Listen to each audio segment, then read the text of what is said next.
Hello मेरे प्यारे बच्चे, कैसे हो? Welcome to my channel. मैं हूं खैरुल और आज हम लोग इस लेसन में इस वीडियो में पढ़ने वाले हैं rapid revision for NEET and JEE 2020 का है डाइलेक्ट्रिक्स इन कैपेसिटर्स। डाइलेक्ट्रिक का मतलब क्या होता है? एक्चुअल में इंसुलेटर होता है।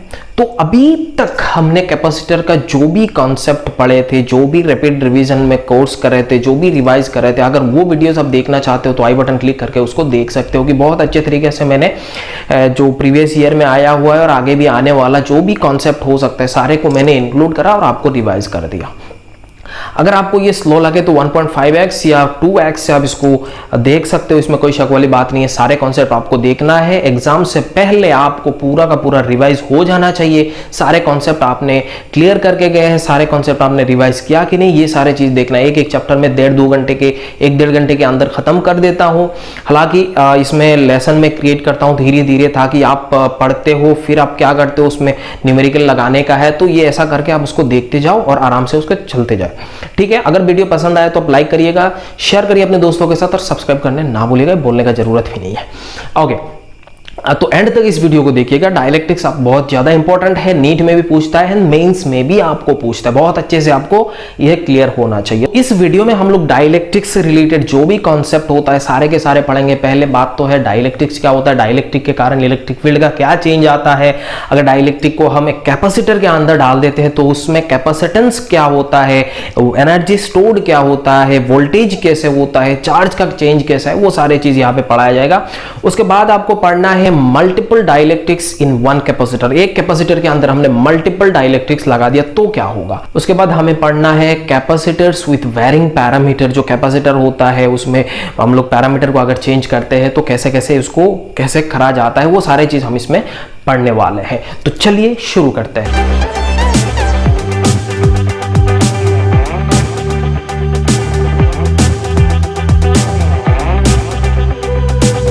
तो जैसे कि बच्चों यहाँ पे हमें डाइलेक्ट्रिक्स के बारे में पढ़ना है। डाइलेक्ट्रिक्स होता क्या है? इंसुलेटर होता है। इंसुलेटर, ये इंसुलेटर्स इन इलेक्ट्रिक फील्ड होता है। ये डाइलेक्ट्रिक्स का मतलब इंसुलेटर है। हम जानते हैं इंसुलेटर क्या है, वो कंडक्टर नहीं होता है ना। अब देखो यहाँ पे हम जानते हैं इंसुलेटर एटम्स से बनाया हुआ होता है। अब एटम्स यहाँ पे क्या होता है, अगर आप इलेक्ट्रिक फील्ड में इसको डाल देते हो, डाइलेक्ट्रिक्स को या फिर इंसुलेटर को इलेक्ट्रिक फील्ड में डाल देते हो तो इसका सारा पूरा का पूरा एटम्स क्या हो जाता है, डाइपोल में कन्वर्ट हो जाते हैं। मतलब उसमें पोलैरिटी आ जाता है। पोलैरिटी मतलब एक पॉजिटिव आएगा और दूसरा आपका नेगेटिव आएगा। ऑब्वियस बात है, ये हम जानते हैं। उसके बाद यहाँ पे हमें जो चाहिए वो होता है डाइलेक्ट्रिक कांस्टेंट। क्या चाहिए होता है हमें? डाइलेक्ट्रिक कांस्टेंट का जरूरत पड़ता है और उसको हम लोग इसमें एप्सिलॉन आर से जानते हैं, या फिर आपको यहाँ पे डिनोट किया जाता है कैसे, और ये कांस्टेंट होता है। ये क्या होता है? कांस्टेंट वैल्यू होता है। अब यहाँ पे ये बताता क्या है एक्चुअली, कितना पोलराइजेशन हो रहा है। वो हमें बताता है कि उसका पोलराइजेशन कैपेसिटी कितना अच्छे से वो पोलराइज्ड होता है। जैसे जिसका अगर डाइलेक्ट्रिक कांस्टेंट एप्सिलॉन आर के इक्वल्स टू 1, जैसे हम लोग जानते हैं एयर का होता है, ये हम लोग जानते हैं एयर का होता है। तो ये यहाँ पे इसका जब एप्सिलॉन आर इक्वल्स टू 1 होता है तो इसका मतलब यहाँ पे there is no polarisation takes place. इसका मतलब क्या हो गया? No polarisation takes place. इसमें कोई पोलराइजेशन हो ही नहीं रहा है, मतलब यहाँ पे कोई डाइपोल वाइपोल वैसा कुछ नहीं हो रहा है, सिंपल है। तो ये हम लोग इन जनरल हम पकड़ते हैं एयर का होता है, एयर का डाइलेक्ट्रिक कांस्टेंट 1 होता है। तो यहाँ पे मैं अगर एक इंसुलेटर को, ये मानो कि एक इंसुलेटर है, मैंने यहाँ पे इलेक्ट्रिक फील्ड में इसको रख दिया, ये इलेक्ट्रिक फील्ड का डायरेक्शन है, ये इलेक्ट्रिक फील्ड का डायरेक्शन है। तो उस सिचुएशन में क्या होगा भैया, इस सिचुएशन में आप देख सकते हो यहाँ पे डाइलेक्ट्रिक्स में, ये तो हमारा डाइलेक्ट्रिक्स हो गया, इसमें चार्ज इंड्यूस हो जाता है। चार्ज इंड्यूस जैसे पॉजिटिव चार्जेस उस डायरेक्शन पे चले जाते हैं, इस डायरेक्शन पे चले जाए, और नेगेटिव सारे के सारे इस यहाँ पे आ जाएंगे, इस साइड में, इस सरफेस में आ गया। और उसके बाद इलेक्ट्रिक फील्ड अगेन वही काम चल रहा है। अब बात यहाँ पे आता है कि जब हम लोग इस डाइलेक्ट्रिक को यहाँ पे डालते हैं, या फिर इलेक्ट्रिक फील्ड को इस इलेक्ट्रिक फील्ड में इस डाइलेक्ट्रिक को डाल देते हैं, तो यहाँ पे जो इलेक्ट्रिक फील्ड इंटेंसिटी है वो थोड़ा घट जाता है। क्या हो जाता है? थोड़ा घट जाता है। क्या होता है? टर्मिनेट हो जाता है, और कुछ इलेक्ट्रिक फील्ड लाइंस जो आपका पेनेट्रेट हो जाता है, और उसके बाद यहाँ पे अगेन डेंसिटी सेम, यहाँ पे जैसे था यहाँ पे उतना ही है, लेकिन अंदर में थोड़ा डिक्रीज हो जाता है। बात समझ में आ रहा है? अंदर में यहाँ पे डिक्रीज हो जाता है। अगर अंदर का इलेक्ट्रिक फील्ड देखा जाए तो डाइलेक्ट्रिक फील्ड जो electric field inside that dielectric equals to electric field divided by epsilon r होता है, और एप्सिलॉन आर इज डाइलेक्ट्रिक कांस्टेंट, ये हम जानते हैं। और उसको हम लोग ऐसे लिखते हैं E माइनस, मतलब जो भी एक्सटर्नल है वो minus sigma I divided by epsilon naught. ये जो है हमने पढ़ा था वहां पे जो इलेक्ट्रिक फील्ड, इसको हम लोग बोलते हैं इंड्यूस्ड इलेक्ट्रिक फील्ड, जो इंड्यूस्ड चार्ज के कारण यहाँ पे आ रहा है इंड्यूस्ड इलेक्ट्रिक फील्ड, और यहाँ पे ये होता है इनसाइड वाला। ये क्या होता है? इनसाइड वाला। उसके बाद हमें यहाँ पे इंड्यूस्ड चार्ज निकालना है, और ये इंड्यूस्ड चार्ज को हम लोग क्या बोलते हैं? Bound charge. क्या बोलते हैं? Bound charge. तो ये इसको इधर लेके आने का, उधर लेके जाने का, फिर आपको epsilon naught into E 1 minus 1 by epsilon r, ये आपको वैल्यू मिलेगा। और ये वैल्यू क्या होता है? बाउंड चार्जेस का डेंसिटी होता है। ये क्या हो रहा है? बाउंड चार्जेस का density. This is the density of bound.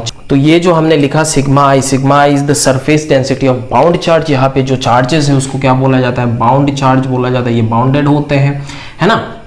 तो यहाँ पे चार्ज पहले क्या हो गया? इंड्यूस्ड हो गया, और उसके बाद हमने यहाँ पे निकाला, तो ये आपको जो सरफेस डेंसिटी है, charge per unit that surface total charge divided by that surface area equals to आपको क्या मिलता है? Charge density. ये जो एक्चुअल में हो रहा है वो क्या है? Charge, induced charge divided by surface area equals to epsilon naught, तो है ही पहले से।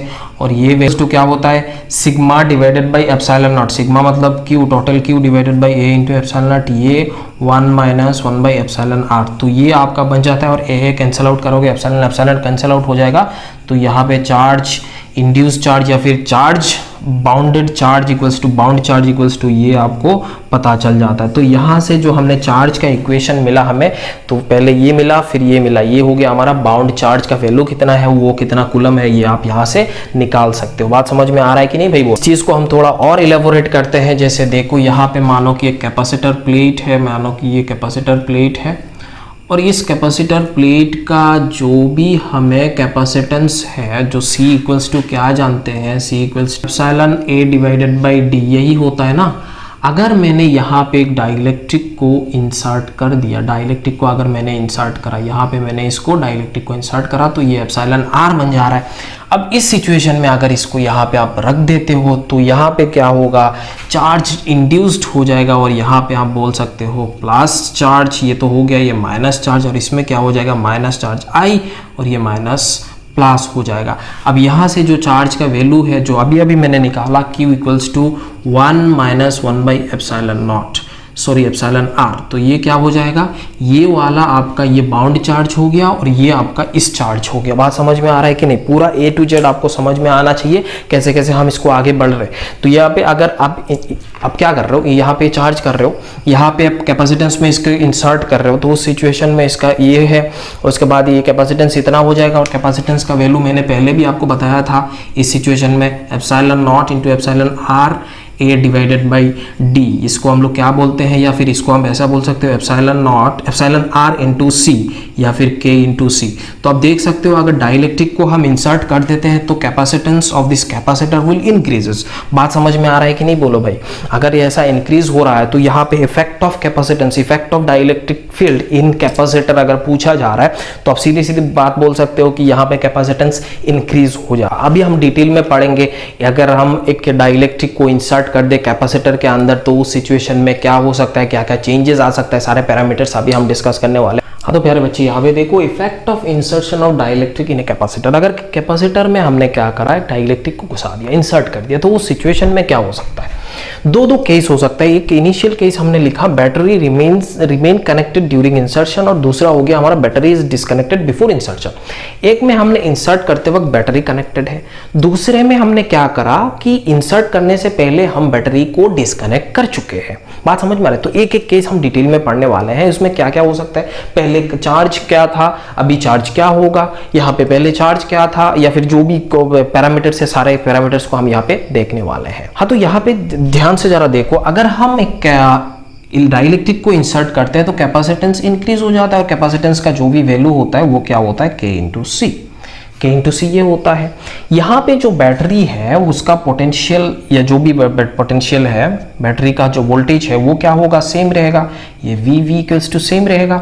इलेक्ट्रिक फील्ड भी क्या होगा, इलेक्ट्रिक फील्ड इक्वल्स टू हम जानते हैं यहाँ पे electric field equals to V divided by D, electric field equals to V divided by V is constant, dt is also constant, तो यहाँ पे ये हो जाएगा। अब यहाँ पे U का वैल्यू क्या है, हाफ CV², ये कांस्टेंट है बट ये कांस्टेंट नहीं है, तो कि यहाँ पे इसका वैल्यू K इंटू यू बन जाएगा। बात समझ में आ रहा है। अब चार्ज का वैल्यू क्या होगा भाई, चार्ज इक्वल्स टू हम जानते हैं C इंटू V, तो यहाँ पे C इंक्रीज हो रहा है तो यहाँ पे ऑब्वियस बात है इंटू K इंटू सी हो जाएगा, K इंटू क्यू हो जाएगा। तो बिफोर एंड आफ्टर यहाँ पे जब बैटरी कनेक्टेड है तो बैटरी कनेक्टेड है तो हम क्या जानते हैं, बैटरी कनेक्टेड, बैटरी सेम है, कैपेसिटेंस इंक्रीज हो रहा है ये हम जान रहे हैं। जब कैपेसिटेंस इंक्रीज हो गया उसके बाद बैटरी भी क्या है, उसमें दोनों को पोटेंशियल डिफरेंस अगेन सेम, बात समझ में आ रहा है, पोटेंशियल डिफरेंस यहाँ पे सेम है, फिर यहाँ पे इलेक्ट्रिक फील्ड सेम है, ये सारे हमने देखा, और चार्ज का वैल्यू यहाँ पे ये हो रहा है। इस सिचुएशन में क्या होगा, बैटरी को हमने क्या करा, डिस्कनेक्ट कर दिया। बैटरी को जब आप डिस्कनेक्ट करते हो, जैसे कि आपने कैपेसिटर है उसके साथ पहले बैटरी को कनेक्ट करते हो, तो उस सिचुएशन में उस कैपेसिटर प्लेट्स में क्या आ जाता है, चार्जेस आ जाते हैं। जैसे यहाँ पे charge plus Q minus Q आ रहा है, क्या आ रहा है, प्लस क्यू माइनस क्यू। अब यहाँ पे इसको इंसर्ट कर रहे हो, तो जब आप कैपेसिटर को आप बैटरी से डिस्कनेक्ट कर देते हो तो इसका चार्ज पहले जैसा ही रहता है, इसमें कोई चेंजेस नहीं आ रहा होता है ना, इसमें कोई चेंजेस नहीं आ रहा होता है। बट यहाँ पे मैं आपको बता दूं, ये जो कैपेसिटर है उसमें क्या हो जाएगा, चेंज आ जाएगा। हम जानते हैं जब भी आप इंसर्ट करते हो तो capacitance of this capacitor will increases, ये तो मैंने पहले ही बोला था। अब जब इसको यहाँ पे इंक्रीज करते हो, अब यहाँ पे देखो, ये मैंने क्या बोला, इस बैटरी को आपने क्या करा, इस यहाँ से निकाल लिया, तो इसमें जितना चार्ज पहले से ही था उतना ही चार्ज यहाँ पे रहेगा, तो ये आपका Q हो गया। अब यहाँ पे V क्या हो जा रहा है, V इंक्रीज हो रहा है या डिक्रीज हो रहा है। अब जरा देखो यहाँ पे V इक्वल्स टू, हम क्या जानते हैं, Q equals to C into V, तो V इक्वल्स टू क्या हो रहा है, Q डिवाइडेड बाई C। अब यहाँ पे C क्या हो रहा है, V equals to Q divided by K into C। बात समझ में आ रहा है, यह V डैश बना लो। तो यहाँ पे क्या हो रहा है, इसको हम लोग बोल रहे हैं V, ये V डैश हो गया, तो V डिवाइडेड बाई K, तो इसका वैल्यू क्या हो जाएगा, V डिवाइडेड बाई K हो जाएगा। अब इलेक्ट्रिक फील्ड का भी वैल्यू क्या है, इलेक्ट्रिक फील्ड इक्वल्स टू हम जानते हैं V divided by D, D तो सेम है, V चेंज हो रहा है तो E भी चेंज हो जाएगा, E बटे K हो जाएगा। अब यहाँ से U का वैल्यू क्या है, और यहाँ पे चार्ज का वैल्यू तो हमने जाना है सेम होगा। अब U का वैल्यू क्या हो रहा है, U का वैल्यू क्या हो रहा है वो देखना है ना। तो U इक्वल्स टू हम क्या जानते हैं, U equals to half Q square divided by C। अब देखो यहाँ पे Q का वैल्यू सेम है और यहाँ पे इसका वैल्यू चेंज हो रहा है, इसका वैल्यू क्या हो रहा है, K से चेंज हो रहा है, तो इसका मतलब U बटे K हो रहा है। अब यहाँ से बोल सकते हो सर हमने यहाँ पे U का वैल्यू में हमने हाफ CV स्क्वायर क्यों नहीं लिखा, हाफ CV स्क्वायर क्यों नहीं लिखा। अब हाफ CV स्क्वायर लिखते हो तो देखो यहाँ पे क्या हो जाएगा, अगेन वही सेम चीज, हाफ CV स्क्वायर, देखो हाफ, ये तो देखो KC, ये V square, K square cancel out हो जाएगा, तब भी वही होगा। बट यहाँ पे हमें पता एक चीज तो है, हमें चार्ज क्या रहेगा, जब आप बैटरी को डिस्कनेक्ट करके इसको इंसर्ट करते हो तो उस सिचुएशन में क्या हो रहा है, जब भी आप कैपेसिटर को या किसी भी कैपेसिटर्स को आप क्या करते हो, बैटरी के साथ जोड़ते हो, वो चार्ज हो जाता है। उसके बाद आप जब इसको निकाल लेते हो तो उस कैपेसिटर प्लेट में पहले से जितना चार्ज था उतना ही रह जाता है। बात समझ में आ रहा है, चार्ज गायब नहीं हो जाता है, तो इसका चार्ज कांस्टेंट रहा, कैपेसिटर चेंज हुआ, वोल्टेज सारे कुछ चेंज हो गया अपने हिसाब से। बात समझ में आ रहा है। तो ये एक दोनों केसेस को आपको ध्यान पे रखना है। आपने आपका क्वेश्चन कभी कभी पूछ सकता है ऐसा टाइप में, कभी सर्किट बना दिया, यहाँ पे बोला कि हमने डाइलेक्ट्रिक को इंसर्ट कर दिया, तो उस सिचुएशन में क्या होगा, अगर इसमें डाइलेक्ट्रिक रखा, मानो दो कैपेसिटर्स है, मान लो एक कैपेसिटर ऐसा है, दूसरा कैपेसिटर ये है, ऐसा दिया हुआ है ना। तो अब यहाँ पे बोलो कि इसमें क्या करा, इसमें एक डाइलेक्ट्रिक घुसाया, C पहले था और इसका वैल्यू K था, यहाँ पे C था, इनिशियली उसका इक्विवेलेंट कैपेसिटर कुछ था, इक्विवेलेंट कैपेसिटेंस कुछ था, अभी इक्विवेलेंट कैपेसिटेंस कितना है। या फिर ऐसा बोल सकता है आफ्टर एंड बिफोर रेशियो निकालो, आफ्टर बिफोर रेशियो निकालो, या कुछ भी आपको पूछ सकता है। तो उस हिसाब से आपको ये सारे पैरामीटर्स कैसे चेंज हो रहा है वो चीज़ आपको ध्यान में रखना है। बात समझ में आ रहा है? हाँ बच्चों, यहाँ पे जो अभी हम पढ़ने वाले हैं तो बहुत ज़्यादा इंपॉर्टेंट कॉन्सेप्ट है, ये बहुत ही अच्छे से आपको क्लियर होना चाहिए। आपको हर बार, लगभग हर बार ऐसा टाइप का क्वेश्चन पूछ लेता है, कोई भी कॉम्पिटिटिव एग्जाम, जेईई में पूछता है, नीट में पूछता है, हर एग्जाम में आपको यहाँ पे पूछा जाता है। तो ये टाइप को आपको ज़रा देखना है। पहला, इनिशियल कंडीशन में हमने क्या करा, एक यहाँ पे देखो, multiple dielectrics in one capacitor. एक कैपेसिटर में हमने बहुत सारे मल्टीपल डाइलेक्ट्रिक्स को डाल दिया। यहाँ पे मैंने 3 बताया, बहुत भी हो सकता है, 100 भी हो सकता है, लेकिन आपका एग्जाम में 100 तो नहीं आएगा, कोई बात नहीं।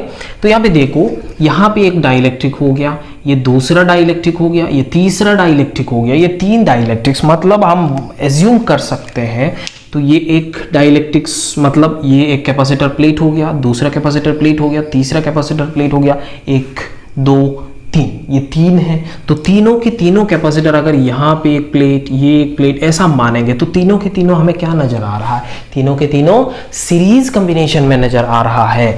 यहाँ पे इसको अगर देखा जाए तो आप ऐसे लिख सकते हो कि ऐसा टाइप का, ये ऐसा है, ये ऐसा है, ये ऐसा है, तो आपको ये सीरीज नजर आ रहा है। तो इस सिचुएशन में आपको इक्विवेलेंट क्या निकालना है, 1/q = 1/c1 + 1/c2 + 1/c3। ये बहुत आसानी से आप यहाँ से निकाल सकते हो। या फिर आप इसको, एक कॉन्सेप्ट है, एक फॉर्मूला है, जैसे यहाँ से डिराइव कर दिया गया था, तो C equivalent can be written as ε0 × A divided by d1 divided by k1 plus d2 divided by k2 plus d3 divided by k3, ऐसे लिखा जाता है। तो सिंपल अब यहाँ से पता चल गया, क्योंकि इसका जो एरिया है ना वो कांस्टेंट है, ये अंदर वाला एरिया यहाँ पे है, इसका भी नीचे वाला जो एरिया है वो अंदर वाला है। तो हमें पता चल रहा है एक्चुअल में कौन सा एरिया है, कौन सा डी है, सब कुछ हमें पता चल रहा है। This is d1 d2 d3 है, सेपरेशन d3 है, ये सारे हमें पता चल रहा है। यहाँ से एक बहुत ही अच्छा सा एक एग्जाम्पल आपको मैं बता देता हूँ। मानो कि एक कैपेसिटर प्लेट ऐसा है, एक कैपेसिटर ऐसा है, सॉरी कैपेसिटर प्लेट नहीं, एक कैपेसिटर ऐसा है, और एक डाइलेक्ट्रिक को एक के साथ ऐसे जोड़ के रखा है, इसका वैल्यू k है, सिंपल है ना।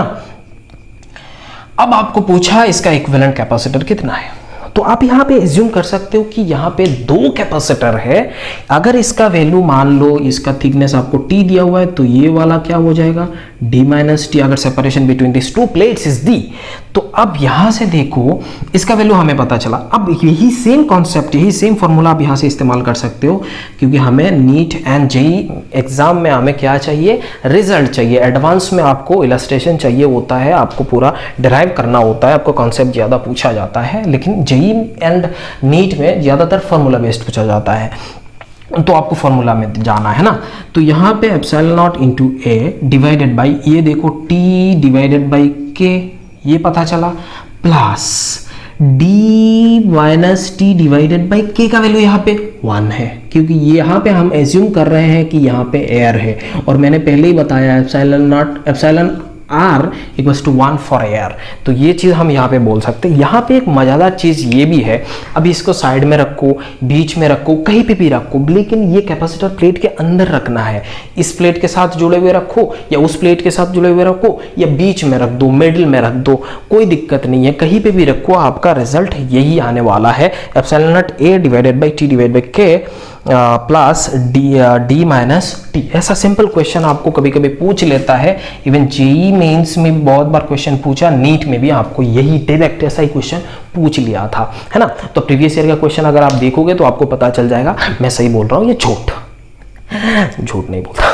बात समझ में आ गया। इस चीज को, अगर ये वाला कैपेसिटर को हमने यहाँ पे इसमें बीच में भी डाल दिया, मानो यहाँ पे डाइलेक्ट्रिक को यहाँ पे बीच में डाल दिया, तब भी कोई दिक्कत नहीं है, तब भी कोई अंतर नहीं है, यही होगा, यही अपना एडजस्ट कर लेगा। ये t है तो ये d - ये दोनों मिलके वही होगा, है, बात समझ में आ रहा है। तो ऐसा ही टाइप का होता है। ये वाला पहला केस हमने इसको सॉल्व करा। दूसरा केस में आपको क्या बोलता है, दूसरा केस में ये प्लेट ऐसा रखा हुआ है, इसमें ऐसा ऐसा ऐसा 3 डाइलेक्ट्रिक्स को रखा। अब यहाँ पे देखो, ये एक कैपेसिटर हो गया यहाँ से यहाँ तक, इसका वैल्यू d है, इसका लेंथ x है, इसका जो एरिया है वो आपको पता चल रहा है L × B। ये बात समझ में आ रहा है, ये L × B, B तो अंदर है, बात समझ में आ रहा है। तो ये हो गया, ये हो गया। अब यहाँ से क्या करना है हमें, ये तो पैरेलल कॉम्बिनेशन, तो ये Q equals to C1 plus C2 plus C3 आपको चाहिए। अब C1 का वैल्यू क्या होगा, C1 का वैल्यू आप देख सकते हो यहाँ पे K1 एप्सिलॉन नॉट A मतलब ये X है इंटू B, तो B into X1 divided by D का वैल्यू सेम है। अब अगर C2 का वैल्यू देखा जाए तो C2 का वैल्यू वैसा ही है, C2 equals to K1 epsilon naught B into X2 divided by D। C3 का वैल्यू अगेन क्या होगा, K1 सॉरी या तो K2 हो ना, ये K3 हो ना, epsilon naught B into X3 divided by D। ये सारे के सारे हमें पैरेलल कॉम्बिनेशन में, क्योंकि ये ऐसा टाइप का आपको नज़र आ रहा होगा, है ना, इसको हम ऐसा बोल देते हैं, ये ऐसा एक है, दूसरा ऐसा है, तीसरा ऐसा है, आपको यही नज़र आ रहा होगा C1 C2 एंड C3, और यहाँ से ऐसा आपको दिख रहा है। बात समझ में आ रहा है कि नहीं, बोलो भाई। अगर इस सिचुएशन को थोड़ा मॉडिफाई करके मैंने आपको पूछ लिया, मानो कि ये ऐसा प्लेट्स दिया हुआ है, मानो कि ये ऐसा प्लेट दिया हुआ है, ये हमारा DA है डिस्टेंस, और ये एक डाइलेक्ट्रिक्स है जिसका वैल्यू K1 है, और यहाँ पे मैंने ऐसे K2 एंड इसमें K3 बोला। बात समझ में आ रहा है। तो ये अगेन D/2 है, सेम आधा डिस्टेंस है। अब यहाँ पे इसका area A equals to L into B, ये तो सब कुछ ठीक है ना। तो ये L/2 है, ये L/2 है। ये तो सारे चीज़ आप कैलकुलेट कर लोगे यार, C1 C2 C3 क्या है। अब इस सिचुएशन में आप इसको ऐसा करना होता है, ये एक कैपेसिटर है और ये दो कैपेसिटर है। तो कुछ कुछ बच्चे क्या सोचते हैं कि इसको आधा कर लेते हैं, इसमें साथ ये कर लेते हैं, इसको साथ ये कर लेते हैं, सीरीज कर लेते हैं, पैरेलल कर लेते हैं, पता नहीं क्या क्या कर लेते हैं। तो इस सिचुएशन में बहुत बच्चे ऐसा सोचते हैं कि ये दोनों सीरीज में, ये दोनों सीरीज में, ऐसा करके इसको स्प्लिट करके करते हैं। बट ये काइंड इन्फॉर्मेशन ये गलत हो जाता है आपका। ये ऐसा है ना, और ये दोनों को स्प्लिट करा गया, ये दोनों सीरीज कॉम्बिनेशन में है और ये आपका पैरेलल कॉम्बिनेशन में है। तो इसके साथ ये इसका वैल्यू है और ये इसका, ये दोनों को आप पैरेलल कॉम्बिनेशन में नहीं कर सकते हो। ऐसा नहीं करना है कि नहीं कर सकते हो क्योंकि इसका पोटेंशियल आपको नहीं पता, पोटेंशियल कितना हो रहा है आपको थोड़ी पता है। बात समझ में आ रहा है कि नहीं, बोलो। तीसरा टाइप आपका जो है ये वाला है। अब यहाँ से देख सकते हो ये दोनों को आप क्या बोलोगे, एक साथ, और ये दोनों को एक साथ। बात समझ में आ रहा है कि नहीं, बोलो भाई। अब यहाँ से ये K1 K2 एक साथ नहीं, ये दोनों एक साथ, ये और इसमें ये, फिर ये दोनों पैरेलल विथ दिस, ये ऐसा करना है। बात समझ में आ रहा है। तो कोई कोई बच्चा क्या कर लेता है, ये दोनों तो मान लेते हैं दोनों पैरेलल, ये दोनों पैरेलल, ऐसा करके हमें फिर सीरीज को कर लेते हैं। ये ऐसा नहीं होता है, ये दोनों ऐसा नहीं होता है। पहले क्या है, ये दोनों सीरीज कॉम्बिनेशन में है, ये दोनों सीरीज कॉम्बिनेशन में। आपको थोड़ी पता है इसमें कितना पोटेंशियल है, इसमें कितना पोटेंशियल है, दोनों का पोटेंशियल थोड़ी सेम है, उसे नहीं पता ना। अगर सेम होता तो अलग बात होता, लेकिन सेम नहीं है क्योंकि ये दोनों पॉइंट पे पोटेंशियल सेम नहीं है, नॉट सेम। इसको जोड़ लेता हूँ, नहीं जोड़ूंगा नहीं तो आपको पता लगेगा। ये जोड़ लिया तो चलो पहले बात तो हो गया, ये सेम नहीं है, potential is not same, potential is not same. यहाँ पे पोटेंशियल सेम नहीं है क्योंकि यहाँ पे तो प्लेट नहीं है ना, यहाँ पे ये प्लेट नहीं है कि सीधा एक प्लेट है, ऐसा टाइप का नहीं है ये, इसीलिए ये सेम नहीं है, अलग अलग है, अलग अलग चेंज होते रहेगा। हाँ तो बच्चों यहाँ पे हमने कैपेसिटर विथ वैरिंग पैरामीटर्स, ये आपका मैं बता देता हूँ, ये नीट के लिए नहीं है, ये स्पेशली जेई के लिए है, नीट के लिए नहीं है, जेई के लिए है। जेई बच्चे जो भी है वो ध्यान से देख लो, ये जेई में आपको पूछा जाता है बहुत ध्यान। अब यहाँ पे कैपेसिटर क्या हो गया, कैपेसिटर के अगर हम इंसर्ट करते हैं एक डाइलेक्ट्रिक को तो इस कैपेसिटेंस का वैल्यू क्या हो जाता है, K into epsilon naught A divided by D। अब K, ये एप्सिलॉन नॉट तो सेम है, ये एरिया सेम है, ये सेपरेशन एप्सिलॉन नॉट सेम है, एरिया चेंज हो सकता है, D भी चेंज हो सकता है। मतलब ये और ये तीनों के तीनों अगर चेंज करते हो तो सब कुछ बदल जाता है। बात समझ में आ रहा है। तो एक एक करके हम देखते हैं। कभी कभी ना क्या होता है, एक ऐसा मानो कि ये एक एक्सिस है, ये वाई एक्सिस है, ये हमारा एक्स एक्सिस है, और इसमें हमने एक पैरेलल प्लेट कैपेसिटर को ऐसे रखा और इसके अंदर हमने क्या करा, एक डाइलेक्ट्रिक को इंसर्ट करके रखा जिसका K का वैल्यू K है। अब बात यहाँ पे ये K जो है वो is a function of X है। अब X का वैल्यू आप बढ़ाते जाते हो तो ये बढ़ते रहता है, घटते रहता है, कुछ भी हो सकता है। जैसे हम बोल सकते हैं K equals to AX plus B, suppose ऐसा है। तो उस सिचुएशन में आप करोगे क्या, उस सिचुएशन में आप करोगे क्या, वो देखना है। अब जरा ध्यान से देखो, इसमें वेरी कर रहा है, तो हम ऐसा तो नहीं कर सकते क्या, हम x पे जाते हैं और एक छोटा सा कैपेसिटर को काट देते हैं। तो ये एक छोटा सा कैपेसिटर आया जिसका ये DC हुआ, इसका जी क्या हो गया, DC हुआ, इसका वैल्यू DC है। अब ये DC का वैल्यू अब क्या लिख सकते हो, एप्सिलॉन नॉट K, और इसका एरिया क्या हो गया, अगर एरिया में इसका area A equals to L into B, ये लेंथ मान लेते हैं और अंदर B है मान लेते हैं। तो अगर अंदर B है, ऐसा है, ये वाला हमारा B है और ये जो लेंथ है वो L है, तो ये देखो B तो B रहेगा। अब लेंथ जो है यहाँ पे आपने क्या करा, x पे जाके dx को काटा था तो ये dx आया, ये हो गया एरिया डिवाइडेड बाय d, ये d तो बराबर है। अब ये d से ये d को कट मत कर देना पता चला दोनों को काट दिए, लो काम हो गया, नहीं ऐसा नहीं है भैया, ये dx ये डिफरेंशिएशन का टर्म है और ये आपका जो भी ये दोनों का सेपरेशन है। अब यहाँ से DC हमको पता चला, ये DC ये DC ये DC, ये हमें बहुत सारे DC है, बहुत सारे डिप्टी कमिश्नर्स हैं और सबको हम क्या करेंगे एक साथ पैरेलल कॉम्बिनेशन। देखो ये सारे पैरेलल, ऑब्वियस बात है।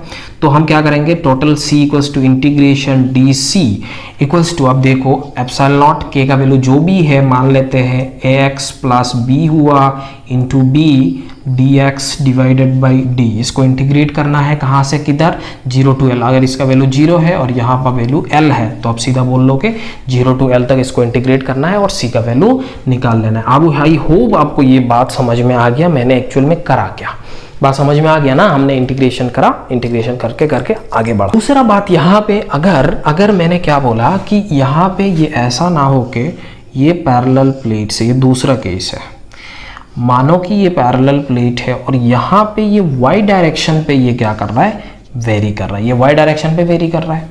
अब यह वाला हमारा एरिया हो गया, ये b है, ये लेंथ है, y डायरेक्शन पे वेरी कर रहा है, k is function of y है। तो सिंपल देखो, अब y पे जाने का और यहाँ पे एक ऐसे काट देने का, क्या करने का, ऐसे काट देने का। अब इस वैल्यू को हम क्या बोलेंगे, dy बोलेंगे। ये थिकनेस कितना हुआ, dy हुआ, बात समझ में आ रहा है।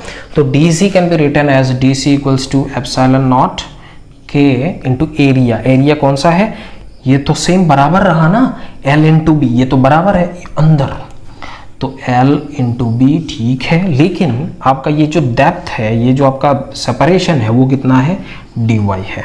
बात समझ में आ रहा है। तो ये आपका मिला। अब यहाँ पे ये DC ये DC ये DC, ये सारे DC यहाँ पे क्या है, सीरीज कॉम्बिनेशन में सारे चेयर में बैठे हुए हैं। बात समझ में आ रहा है। तो अगर चेयर में बैठे हुए हैं, सारे सीरीज कॉम्बिनेशन में है, तो उस सिचुएशन में हम क्या जानते हैं, 1/c equivalent equals to 1/dc का इंटीग्रेशन, मतलब dy ऊपर आ गया, epsilon naught k L into B, के का वैल्यू जो भी फंक्शन ऑफ y है, अब यहाँ पे इसको पुट कर लो, अपने आप आंसर पता चल जाएगा। सिर्फ आपको इंटीग्रेट करना है 0 to जो भी d है ये आप यहाँ से लिख दोगे। मेरे ख्याल से इतना तो समझ में आ गया। यहाँ पे एक बहुत ही इंपॉर्टेंट चीज़ यहाँ पे मैं आपको दिखाने वाला हूँ, जैसे ये वाला, ये हो गया x, ये हो गया y, यहाँ पे k1 है, यहाँ पे k2 है, ऐसा दिया हुआ है, लेकिन यहाँ पे वेरी कर रहा है, देखो ना इसका डेप्थ वेरी कर रहा है। तो हमने क्या करा x पे जाके, या फिर यहाँ पे हमने क्या करा, x दूरी पे, दूसरा पेन ले लेता हूँ थोड़ा, ये x दूरी पे यहाँ पे इसका वैल्यू हम मान लेते हैं थीटा है, एंगल ऑब्वियस बात है दिया हुआ है। अब यहाँ पे x पे गए और यहाँ पे एक ऐसा स्ट्रिप काट दिए, यहाँ पे काटे, है ना। अब ये एक DC हुआ और ये दूसरा DC हुआ, ये DC1 ये DC2। अब ये दोनों का वैल्यू आपको निकालना है और आगे लेके जाना है। ये तो बहुत ही छोटा है, तो ये हम पैरेलल प्लेट्स मान सकते हैं, दो पैरेलल प्लेट्स है ये, और ये दोनों सीरीज और पैरेलल कॉम्बिनेशन में है। आराम से आप देख सकते हो यहाँ पे ये दोनों सीरीज कॉम्बिनेशन में है। बट यहाँ पे हम कर्ज करते हैं, अलग टाइप का कुछ कर लेते हैं। यहाँ पे देखो ये DC आपको पता चलेगा, ये DC आपको पता चलेगा। हम एक चीज़ जानते हैं, हमने क्या मिला यहाँ तक, ये यहाँ पे दो डाइलेक्ट्रिक्स है, इसका वैल्यू K2 है, इसका वैल्यू K1 है। एक चीज़ मैंने बोला था आपको, ये C equivalent equals to epsilon naught A divided by D1 divided by K1 plus D2 divided by K2 plus d3 divided by k3। But यहाँ पे हमारा 2 है तो मैंने क्या बोला, यहाँ पे हमने ये कर लिया। अब आपको चाहिए ये वाला डेप्थ और ये वाला डेप्थ। बात समझ में आ रहा है? d1 इसको हम लोग d2 मान लेते हैं, k तो आपको पता ही है। अब यहाँ पे d और d ये दोनों जो भी आपका वैल्यू है वो आपको निकालना है। आप कैसे निकाल सकते हो? तो ये जो वैल्यू है हमारा d2 का वैल्यू है वो क्या है, x tan थीटा, ये तो हम बोल सकते हैं। तो d1 का वैल्यू क्या हो जाएगा, this d1 equals to d minus x tan theta, d minus x tan theta आ जाएगा ना। देखो भाई यहाँ से ये पता चल गया। अब यहाँ से ये कर लो, बस काम बन गया आपका। यहाँ पे पुट कर लो। अब यहाँ से एक चीज़ देखना है, ये तो हमारा c dc इक्विवेलेंट हो गया, फिर इसको इंटीग्रेट करना है। तो यहाँ से ये आप पुट कर सकते हो एप्सिलॉन नॉट a d1 का वैल्यू क्या है, x tan theta divided by k1 plus d minus x tan theta divided by k2, है ना। तो यही आपका DC का वैल्यू आ रहा है और इसको इंटीग्रेट करना है तो आपने आपको पता चल जाएगा। तो आपको ये क्वेश्चन निकल आ जाएगा। ये क्वेश्चन आप करना, देखना, अगर समझ में नहीं आ रहा है तो मेरे को दोबारा पूछ सकते हो, मैं आपको इसको डिस्कस कर लूँगा। तो आई होप इतना समझ में आ गया। अगर समझ में नहीं आया तो कमेंट करके बता सकते हो, इंस्टा में मेरे साथ कॉन्टैक्ट कर सकते हो, FB में कर सकते हो, टेलीग्राम चैनल में कर सकते हो, वहाँ पर मैं नोट्स प्रोवाइड करता हूँ सही से, है ना। तो मिलते हैं अगले लेक्चर पे। हमारा अगला ये चैप्टर कंप्लीट हो गया, कैपेसिटेंस का चैप्टर कंप्लीट हो गया। आगे जाके हम लोग कुछ और चैप्टर करेंगे। आपका कमेंट के ऊपर डिपेंड करेगा नेक्स्ट चैप्टर क्या होने वाला है। तो थैंक यू सो मच, मिलते हैं अगले लेक्चर में।